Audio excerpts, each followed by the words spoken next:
여러분 안녕하세요. 실코르의 주병길입니다. 오늘은 시인 김명인 선생님 모시고 김명인 선생님의 시적 세계와 삶 이런 것들에 대해서 말씀 좀 나눌 텐데요. 참 좋습니다. 여기 그 청계사라고 하는 절 입구 계곡에 선생님 모시고 앉아 있습니다. 선생님 안녕하세요. 네, 반갑습니다. 예. 예. 선생님 요즘 어떻게 지내세요? 글쎄, 정년한 지 벌써 10년이 넘었죠. 벌써 그렇게 됐나요? 네, 그래요. 그래서 무의도식 하지, 그냥 산책하고, 예. 책 읽고, 예. 뭐 그러면서 보냅니다. 예. 뭐 저는 선생님 이렇게 작품 활동하시는데 이렇게 되면 거의 한 2, 3년 아니면 2년 터울로 이렇게 작품집을 읽어내시는데 저로서는 여간 부러운 게 아니고 또 부끄럽기도 하고 서문스럽기도 하고 그렇습니다. 그런데 이번 시집은 좀 텀이 늦었죠. 예. 보통 한 3년마다 한 권씩 낸다고 생각하면 될 텐데, 이번에는 5년 만에 나왔으니까. 예. 그동안에 뭐 여러 가지 핑계에 댈 일도 없고, 한가 찌니까 오히려 시도 게을러진 예. 그런 형국이라고 할 수가 있겠죠. 예. 그런 양력을 이렇게 보면 독자들 위해서도 조금 부연 설명이 좀 있어야 될 것 같고요. 선생님이 그 46년 경북 울진에서 태어나셔서 한 세기 전이죠. 예. 73년 중앙일보 신춘문예 예. 수강제로 등록하시고 지금까지 오늘 제가 이제 시집을 좀 들고 나왔는데요. 시집 제목이 오늘은 진행이 빠르다라고 하는 시집입니다. 이것이 이제 선생님 13번째 13번째 시집. 13번째 시집입니다. 이거 시력 한 4, 50년. 50년이 넘었죠. 예. 반세기 저쪽에. 반세기 동안 이 땅의 시인으로 예. 이렇게 살아오시면서 정말 많은 업적을 이렇게 남기시고 또 시 작품도 이렇게 남기셨는데 첫 출발을 선생님 시적 세계의 출발을 신춘문예 중앙일보 신춘문예 출항제로 이제 시작을 하겠으니까 이때 당시 그 출항제라고 하는 작품을 쓰실 때 그때 상황은 어땠나요? 사회 상황은 그렇다 치고, 예. 근데 개인적으로는 대학 다니면서 신춘문예 응모했지만 떨어지고, 예. 또 갈 데 없어서 동두천에 가서 교사 생활도 하고, 예. 그러다가 입대 영장을 받고, 군대 생활을 3년을 보냈는데, 마지막 1년은 월남전에 참전을 했습니다. 예. 그리고 곧 제대를 하고 돌아왔는데, 그때가 아마 신춘문예 공고가 막 나붙기 시작하던 그 무렵이었죠. 그런데 딱히 할 일도 없고, 그 공고를 보니까 새삼스럽게 시를 쓰고 싶은 마음이 들었고, 마침 그 무렵에 내 손위 형이 원양어선 선장이 되어서 사마 쪽으로 한 3년 동안 예. 출항을 했어야 했어. 그 형을 마중하려고 이 부산에 열차를 타고 내려갔다 왔는데, 그 와중에 급체해서 쓴 시가 이 출항제입니다. 예. 그때 제 개인적인 사정하고 좀 맞아떨어지는, 예.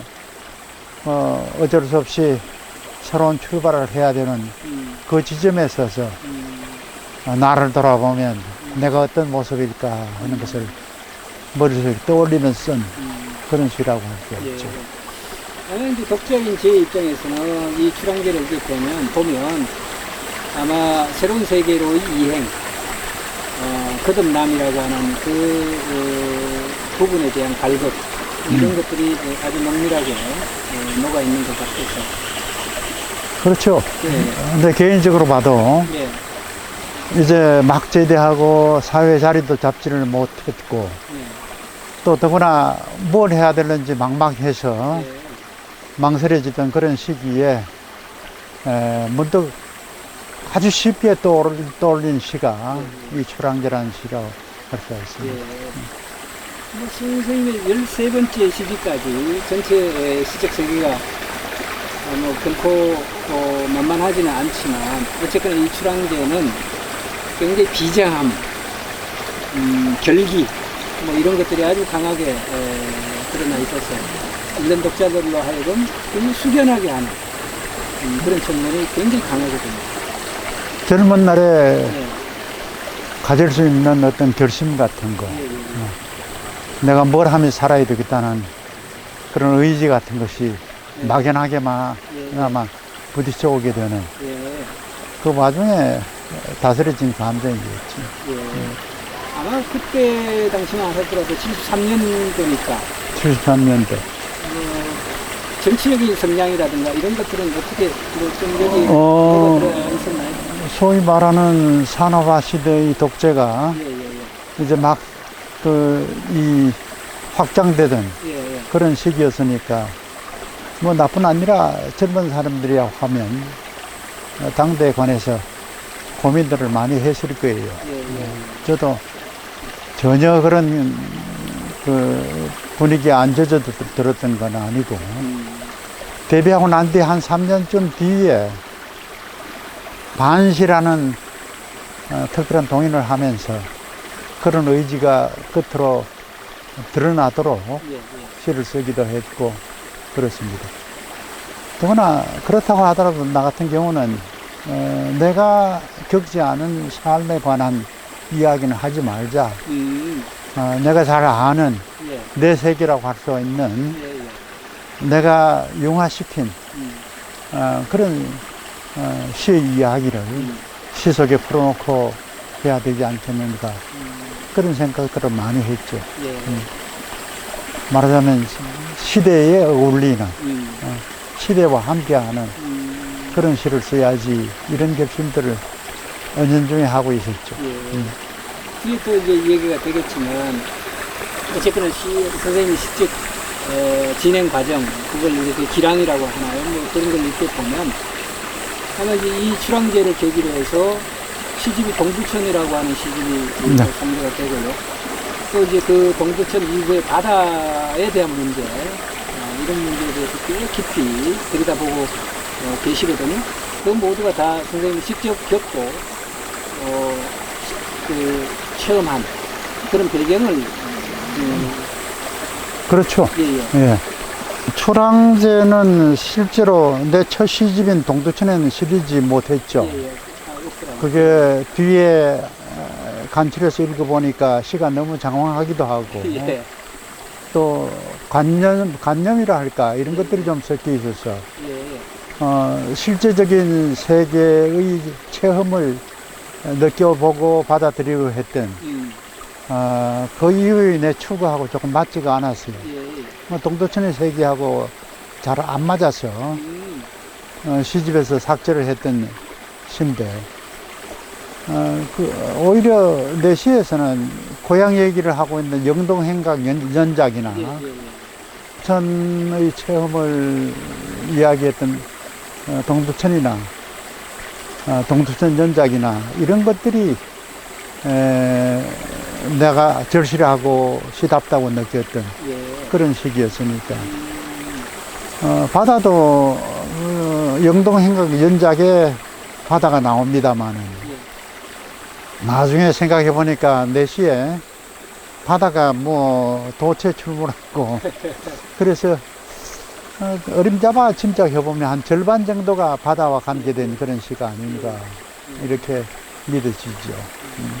바다는 생각해 보면 내가 태어난 고향의 그 자연이기도 했고, 그 속에서 내 생각이 길러졌을 때도 사유가 연결된 것도 멀리 바라다 보이는 수평선이나 또는 실제로 탔던 고기잡이 배 예. 같은 그런 생각들이 영동행각 연작이나 그 뒤에 내 바다시에 많이 섬에 있는 게 아니겠는가. 그렇게 생각하면 바다라는 게 내 시의 무의식 같은, 예, 예. 무의식의 저장소 같은 그런 느낌을 갖게 만들죠. 제가 오늘 새삼스럽게 알게 된 놀라운 사실인데요. 우리가 보통 보면 신춘문예 당선작이라고 하면 한 시인의 시적 세계의 연결성, 뭐 거의 뭐 시적 세계의 바로미터, 뭐 이렇게 우리가 바라보고 있잖아요. 그래서 시집을 상대하거나 이렇게 할 때 필수 그 신춘문예 당선작이 이렇게 들어가잖아요, 시집에. 근데 선생님은 그걸 배제를 시켰다라고 이제 말씀을 하시니까. 그 시만 배제시킨 게 아니라 예, 예, 반시 동인을 1976년부터 하면서 예, 예. 섭작기에서부터 그 무렵까지 쓴 시들을 몽땅 다 버렸어요. 예. 몽땅 다 버린 까닭은 아까 출항제 때 얘기했지만 내 시는 실제적인 체험하고 맞닿아 있어야 된다. 말하자면 시에 느껴지는 진정성이 오롯해야 된다. 이런 생각을 그 무렵에 했었죠. 예, 그래서 좀 가혹하다 싶을 정도로 나한테 엄격했고 예. 그때 쓴 시들은 그렇게 해서 버려졌어요. 그런데 그렇다고 하더라도 생각을 해보면 철항제의 그 뒤에 쓴 내 시의 흔적이 없는 게 아니에요. 아마 첫 작품에서 그런 지위를 누리는지 모르지만 예, 바다나 결심이나 또 실제로 작은 형님이 원양선 선장이 되어서 배 타고 출항했던 처음이나 뭐 이런 것들이 함께 어우러져 있어서 그 뒤에 내 시에도 알게 모르게 영향을 끼쳤던 그런 작품을 하죠. 예. 선생님 양력이라든가 이력을 이렇게 보면 울진이라고 하는 고장을 빼놓을 수 없잖아요. 선생님 그 성장기 뭐 이렇게 보면. 그래서 우리가 선생님 바다시 뭐 이런 배경들이 그때 그 당시의 체험을 체화한 시가 아닌가 이런 생각을 합니다. 그래서 보통 보면 이제 우리가 상징적으로 바다는 자유를 지향하고 또는 거기에 또 한편으로는 죽음을 지향하는 그런 세계가 있다라고 우리가 이야기하는데 선생님 입장에서는 바다는 어떤 의미였습니까? 뭐 다른 얘기를 좀 해보면 다음 주 예. 25일 아닌가 다음 주에 유심이라는 잡지가 재창간하면서 무슨 시인의 뿌리를 찾아서 하는 그런 기획을 하고 있는 모양인데 예. 그 바람에 울진을 한번 다녀와야 될 입장이 되어 있습니다. 예, 예. 사실 내 고향 바다는 내가 고등학교 졸업 맡을 때까지는 떠나지를 않았던 그런 곳이죠. 생업을 한번 생각해 보려고 오징어 배를 탔던 곳도 그곳이고 쳐다보면 막막한 수평선이 앞을 가로막고 있었어요. 저 수평선을 건너갈 수 있을까 하는 그런 막막한 어떤 두려움 같은 것도 그때 느꼈었고 뒤로는 또 이 태백의 산맥의 균정이 1000m 가까운 산들이 그 산맥을 이루면서 흘러가니까 결국 산맥을 넘어서 도해로 나가더니가 수평선을 넘어가야 하는 일일 텐데 수평선은 나한테 늘 둘레가 불가능하다. 내가 덤빌 곳이 아니다. 그렇게 나를 가로막고 있는 시선이 같이 얘기했어요. 그래서 오히려 수평선은 경험의 대상으로 자리 잡기 시작했었고 그 대신 300은 넘어갈 수 있겠다 생각이 들어서 결국 고등학교 3학년 때 도망쳐서 300을 넘어서 도해로 나온 그런 처지입니다. 그러니 바다는 나한테 각별하지요. 어떤 식으로 청소년 기의 꿈이 거기에 연결되어 있었고 그 꿈이 좌절되어 있었고 아무것도 할 수 없다는 절망감을 거기서 느꼈었고 아마 지금껏 내시에 나오는 바다도 그런 모습을 하고 있을 게 아닌가 이런 생각을 하는 겁니다. 대체적으로 우리가 보면 김춘수 시인 얘기하면 또 바다 얘기 참 많이 나오거든요. 김춘수 선생님.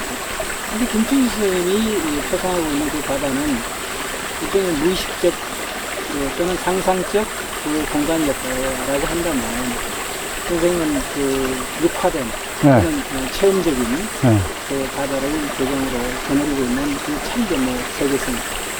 실체적인 바다, 삶이 있는 바다. 내가 그 경험하고 좌절했던 삶이 스며들어 있는 그런 바다가 내시에 나오는 바다죠. 그러니 생각해보면 어느 한편도 내시에 나오는 바다는 관념적으로 만들어진 그런 바다가 없죠. 오히려 요 근래에 오면서 이 시집에도 나와 있습니다만 초점의 갑이라고 망망대해 한가운데 서게 되면 사방이 수평선일 테고 그렇죠. 초점의 갑 28쪽 사방이 수평선일 테고 그 수평선 속에 내가 가둬져 있다고 하면 나는 그 수평선의 한 초점이 아닐까 이런 생각으로 쓴 시가 그 초점의 갑입니다. 둘레가 아무리 망망하다고 할지라도 중심은 언제나 나 자신일 테니까 내가 그걸 비껴 갈 수 없다고 하면 내가 그 초점을 살아야 되는 게 아니겠는가 그런 생각으로 써본 시가 그 초점의 갑입니다. 그러니 요 근래 오면서 바다가 중심 사이로 자리 잡고 있지만 그 이전의 내시들의 바다는 경계인의 모습을 뚜렷하게 만드는 그런 바다가 아니었을까. 그러니 변방의 삶을 살고 있는 시의식이 시에서 많이 독출하는 그런 모습이죠. 말씀하셨으니까 이제 한번 읽어드리죠. 시 한편 읽어주시고 또 넘어가도록 그렇게 하겠습니다. 초점의 갑. 둘레가 온통 수평선이라면 초점은 둥근 원의 중심. 입체는 아득하게 구축되어 지금 나를 둘러싸고 있다. 하늘과 둥글게 맞댄 망망대해 그 구체를 수평선이 절반으로 잘라놓았다. 막막한 시선의 한 점으로 나는 지금 사방을 건너고 있다. 마침내 무한 고독과 만나는 이 씨앗을 누가 심었을까? 어디서 온 나로부터 나를 확장하면서 초점이 되라고 파란 위에 던져 놓았을까? 가없는 둘레에 쌓여도 중심은 언제나 한 점. 일찍이 접합되지 못한 우주에 사로잡혔으니 나 하나의 값은 없다.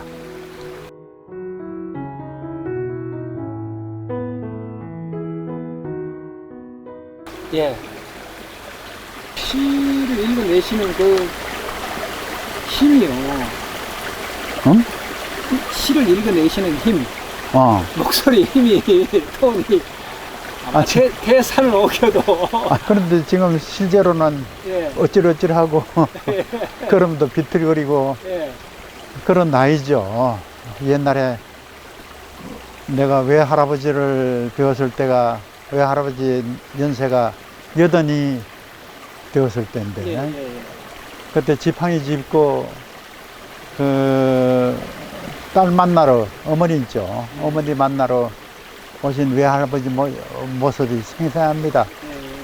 그 연세가 되면 이제 완벽한 노인이구나 이런 생각들을 그때 했었는데 지금 내가 그 나이에 가까워지니까 노인이 되어가는 셈이죠.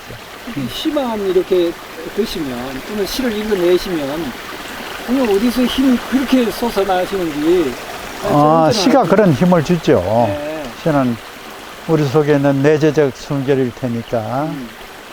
그나마 시를 읽는 순간의 시간들은, 시를 읽는 시간들은 나한테는 거대하죠. 네.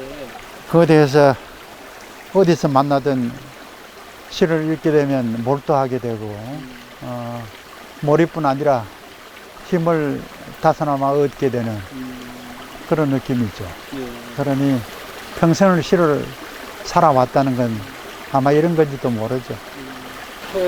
시간이 좀 많이 진행이 됩니다. 근데 뭐 여쭤보고 싶은 얘기는 뭐 너무 많죠. 예. 근데 이제 제가 꼭 여쭤보고 싶은 말씀이 있었어요. 네. 도대체 이 시대를 어떻게 기량해야 되는가?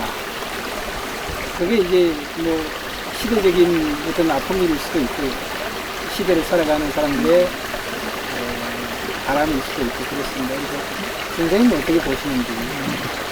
저는 뭐 저 같은 사람은 세상을 오래 산 사람이니까 새삼스럽게 시대에 관해서 느낌을 갖는다고 하더라도 그 느낌이 별게 있겠습니까? 그런데 젊은 사람들은 앞으로 어떻게 살아야 될까? 그런 느낌이 가끔씩 들어요. 앞으로 살기는 점점 더 날카로워질 텐데 그 날카로움을 헤치고 몸을 안 상하고 세상을 올곧이 헤쳐나갈 수 있을까? 그런 걱정들을 많이 하죠. 어쩌면 우리가 그 뭐 AI를 통해 가지고 뭐 많이 얻는다고들 하는데 우리가 놀라운 인지들을 발휘해서 여러 새로운 세계를 만들어내지만 그 새로운 세계들이 꼭 우리한테 살만한 세계인가 하는 그런 걱정들을 합니다. 특히 시인들은 더구나 더 그렇죠. 이제 AI하고 경쟁해서 시를 써야 될 텐데 네, 맞습니다. 예. 그 AI를 이길 수 있는 시를 쓸 수 있겠는가? 저는 뭐 인간이 갖고 있는 본래의 감수성만 발휘된다고 하면 기계가 갖는 감수성하고는 차별이 생길 게 아니겠는가 이렇게 느끼긴 하지만 오히려 요즘은 내 걱정보다도 앞으로 살아갈 사람들의 걱정이 더 앞서죠.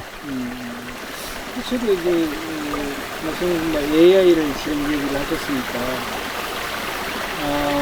우리가 지금 추구했던 시적인 어떤 지향성 또는 세계 시가 가지고 있는 일종의 뭐 창조성이라 그럴까요? 뭐 창의성이라 그럴까? 그런 새로움의 세계에 대한 제시 이런 것들이 과연 어디까지 갈 것인가? 뭐 이게 좀 궁금하기도 하고요. 앞으로 우리 시 작업을 한다라고 한다면 그 부분이 관건이 아니겠는가 그런 생각을 하게 됩니다. 선생님 어떻게 보시는지?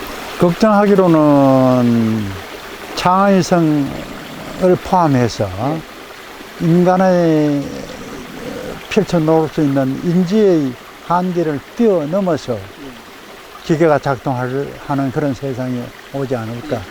어쩌면 완전히 우리가 기계의 노예가 될는지도 모르는 그런 시간이 오는 게 아닌가 하는 그런 걱정들을 하는데 그 이길 수 있는 유일한 방법은 인간적인 감수성, 지식으로 AI를 당하겠습니까?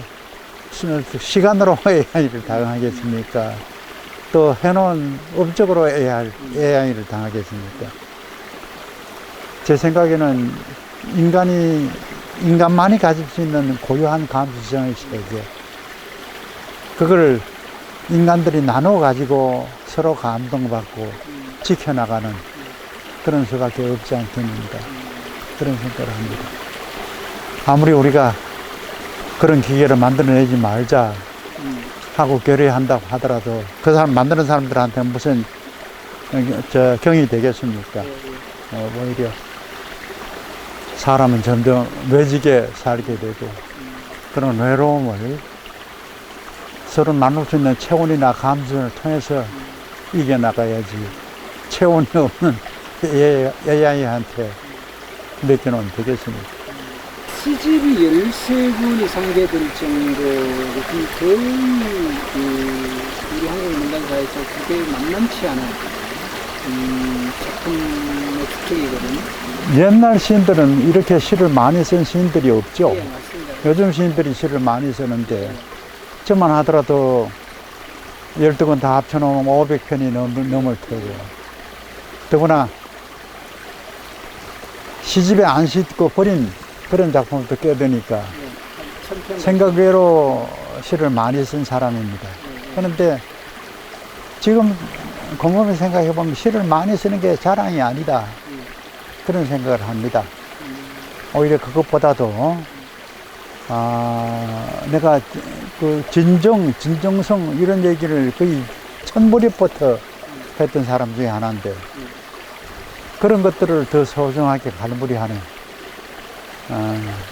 다작이 아니라 열심히 시를 완성시켜버리고 애를 쓰는 그런 노력이 더 중요한지 아닙니까? 이런 생각을 합니다. 선생님 시적 세계를 뭐 예를 들어서 좀 축약해서 독자들이 쉽게 이해를 할 수 있게 하려면 선생님 뭐라고 그 교육을 이렇게 하시겠습니까? 질문의 요지를 내가 잘 물소리 때문에 탓인가, 예, 예. 질문의 요지를 잘 못 알아들었어요. 예, 선생님 시적 세계를 축약해서 말씀을 하신다. 내 시세계를 예, 예. 줄여서 말한다면 예, 예. 아마 존재론적 탐구가 아닐까, 한말로 말하면 나를 알아가려고 하는 노력, 예, 그리고 내가 무엇을 할 수 있을까 하는 그 물음, 예. 그 다음에 내가 해놓은 것들이 과연 이 감동적일까 하는 그 느낌, 뭐 이런 것들을 주로 갈무리하면서 예, 내 세계를 알아가려고 노력했던 그런 시들이죠. 시가 또 생각해보면 좀 조밀해서, 뭐랄까, 치밀해서 예, 예. 한두 번 읽어서 의미를 잘 못 깨닫는 그런 경우도 있을 거란 얘기입니다. 그런가 하면 내 사유 같은 게 군데군데 남이 읽어내기 힘든 자리에 감춰놓고 예, 예. 하는 그런 특징이 없다 할 수가 없어서 한두 번 읽어서 얼른 알아채지 못하는 그런 경우도 있을 거라 진짜 해요. 그러나 뭐 여러 번 거듭 읽어보면 내가 말하려고 했던 진의가 어디에 있는가 하는 것을 짐작할 수가 있죠. 안 그래도 이 시에도 맨 마지막에 쓴 옥수수라는 시는 이 동네에 와서, 예. 제가 여기 물이 좋은 이 계곡에 발 담그고 있습니다만은 꼭 이 동네를 그 예전에 살던 동네처럼 열렬하게 좋아하는 그런 형편은 안 됩니다. 거기서 예. 너무 오래 살아서 그런지 예. 30년을 보낸 그 동네가 가끔씩 돌아가고 싶은 예. 느낌이 아주 짙게 들 때가 있거든요. 예, 예, 예. 뭐 어쨌든 이 청계에 와서 살면서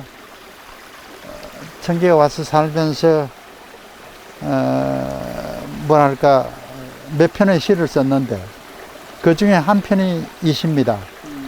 쭉 내려가면 그 동네 텃밭들이 있는데 예. 거기에 6월 달부터 옥수수가 자라요. 예, 예. 그리고 7월 하순쯤 되면 다 꺾어버렸는데 그래도 옥수수 때는 남았어. 12월 겨울까지 예. 살고 있다는 얘기입니다. 그래서 말 두 마디로 그 생각을 정리해 봤어요. 예, 예. 여기 보면 옥수수 시간은 읽는 것이다. 옥수수 시간은 읽는 것이다. 그렇죠. 7월 한철. 그럼 맨 마지막에 보면 옥수수 시간은 읽는 것이다. 읽다와 읽는, 있다. 시간은 있다. 아, 시간은 읽는다. 읽는데 그 연결고 익어가는 것은 옥수수여서 7월 달이 되면 옥수수 시간이 오는 거죠. 알맹이를 까면 뽀얀 속살을 드러내는 옥수수가 그때 한철인데, 그래도 그렇게 꺾어진 옥수수 때는 그냥 남았어. 아무 열매도 안 달고 시간을 견디는, 그래서 겨울 초입까지 가는. 그래서 그거는 시간이 읽는 게 아니라 있는 거죠, 그냥. 또 있는 거는 있다는 동사는 없다는 거하고 상대적이지만 서로 사무치니까 없는 시간이기도 하고 그렇죠. 그래서 요즘 내 처지를 거기 빗대서 전 그런 시간, 바로 옥수수 시간입니다. 옥수수 시간. 김명인. 잦은 장마 지나가는 7월 한철로 옥수수 시간은 익는 것이다. 어느새 훌쩍 자란 진초로 건너가며 옥수수 매단 수염은 넉넉해지는 것이다. 너른 길을 열어 경청이 들판을 듣는 옥수수. 뽀얀 속살이 순간들. 소낙비 몇 발자국까지 감싸 안으며 무엇 하나 버릴 수 없는 알알임으로 꺾으면 꺾이는 대로 다 내주는 옥수수. 가을이 허전한 호수들, 북적대던 둘레가 비워지고 옥수수 메마른 키 바람에 베어져도 옥수수 시간은 있는 것이다.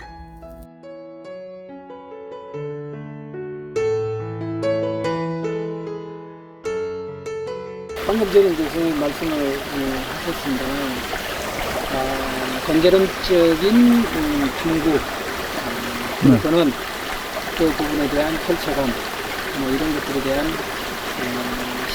시의 결국이 되는 그것이 바로 옥수수 시간이 아닌가.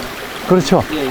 그래서 특별히 글씨를 써놓고 여러 번 내가 스스로 되풀이해서 이래 읽어보고 저래 읽어보고 했던 시가 그것입니다. 저도 이제 그 말씀 듣고 천천히 한번 다시 정중하게 이렇게 살펴보겠습니다. 자, 이제 어느덧 이제 마무리할 시간이 됐는데요. 선생님 하시고 싶은 얘기, 시인으로 일평생 살아오시면서 이거는 꼭 내가 하고 싶다. 이거는 꼭 내가 말을 좀 그렇게 갑자기 물어보면 예. 하고 싶은 얘기가 떠오르겠습니까? 예, 예. 요즘은 그 작년에 호되게 중환자실까지 끌려갔다 오고 난 뒤로 특별히 해야 되겠다, 하고 싶다, 애착이 간다, 그런 일종의 지상의 욕망들이죠. 지상의 욕망들을 많이 떨쳐낸 것 같아요. 이제 하고 싶다, 만나고 싶다, 이걸 관철해야지, 이런 생각보다도 시간이 있으니까 견뎌야지, 지내야지, 이런 생각들이 더 강합니다. 아마 어쩌면 앞으로 더 겪게 될 본연의 시간들, 원래의 순수성, 이런 것들을 더 살피면서 살아야겠다, 이런 생각을 합니다. 그게 이제 앞으로 선생님이 지금까지 밀어왔던 시적 세계의 그 완결, 이런 쪽으로도 우리가 좀 생각을 해도 되겠네요. 그런데 내가 시를 쓴다고 하더라도 이제 얼마나 더 쓰겠습니까?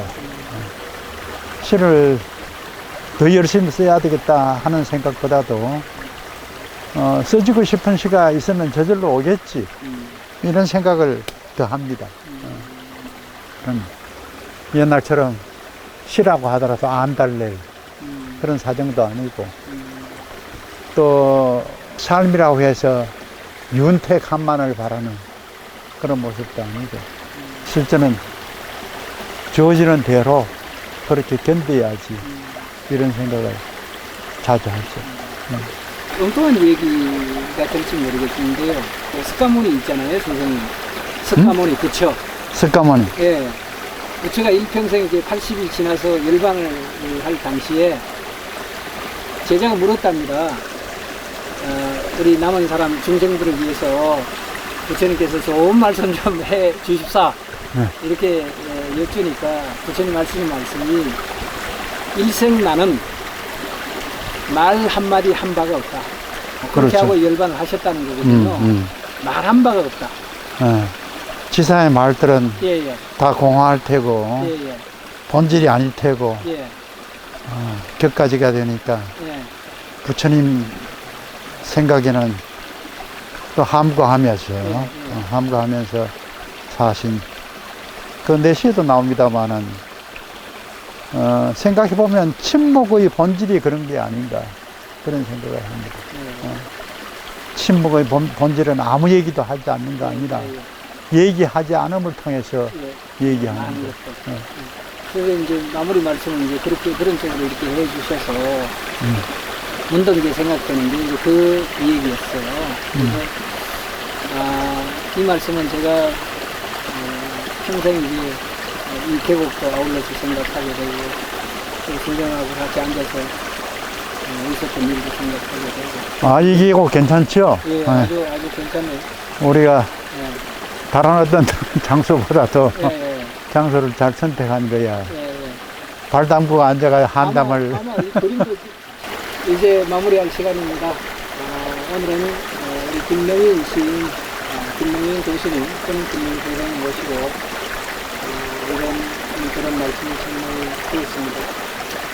후학들에게 혹시라도 뭐 저같이 우둔한 사람들에게 이렇게 이제 많이 얘기 많이 했는데 뭐 뒤에 후학들에게 사람들이 남길 게 뭐 있어. 예. 다들 우리가 열심히 살지만 지내놓고 가면 이렇게 금방인 시간들을 경과하는 거예요. 그러니 시간을 무얼로 이 꺼내던 시간이 거대하다는 걸 새한쪽으로 느끼죠. 시간 앞에 우리가 얼마나 왜소합니까? 시간 앞에 왜소해지지 않기를 바랍니다. 네, 감사합니다. 지금 선생님 시집, 오늘은 진행이 빠르다. 13번째 시집을 중심으로 김명인 시인의 시적 세계와 삶, 그리고 앞으로의 유행, 뭐 기량이라고 해도 되고요. 이런 전반적인 얘기를 함께 나눴습니다. 지금까지 김명인 선생님 모시고 여러분들 찾아뵙겠습니다. 안녕히 계십시오. 선생님 고생하셨습니다. 네, 수고하셨습니다. 구름척후. 딴 세계에서 왔다면 외계인이 되지만 날이 갈수록 자주 듣게 되는 말, 딴 세상 사람 같아. 불안한 그동이라면 천리 말리 내닫는 뜬구름일 테지만 구름에겐 호기심이 없다. 바람 소리만 아득할 뿐. 건져낸 것 하나 없이 또 하루가 흘러간다. 물풀에 우동질하면 일박 좀 걸쳐볼까. 기억에도 없는 혈흔이 천만리 저쪽까지 생생하니 그건 외로움이 감당할 목. 구름척후는 어딘가 모자라거나 넘치는 제국에서 이곳으로 보내지는 것. 오늘은 진행이 빠르다. 기념되는 날은 흔치 않다. 이 일이라야 바람편에 구름 그늘을 실어 보내는 것.